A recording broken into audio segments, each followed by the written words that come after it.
Alright, so as you guys saw, we got a snowstorm / rainstorm yesterday, and we're actually supposed to get another one tomorrow and Monday,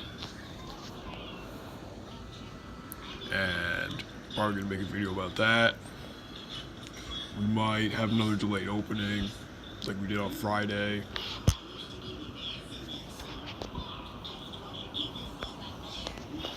And I heard Cody to an inch right now. That could change though. And yeah, I guess this is it for the video. So see you guys in the next one.